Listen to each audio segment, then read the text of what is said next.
Alright, so got this ARP chambered in 7.62s.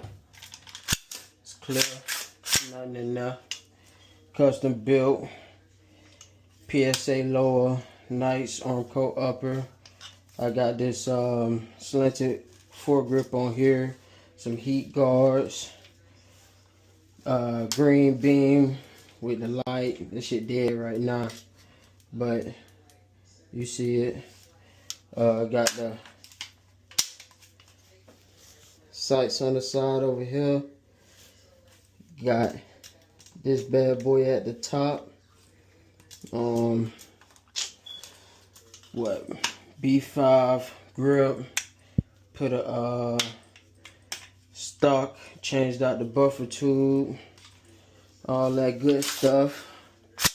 But yeah, man, this thing nasty. Fireball on it is crazy. But this is my custom built ARP. But yeah, I'm gonna get some footage at the range with it, and we gonna make it do what it do.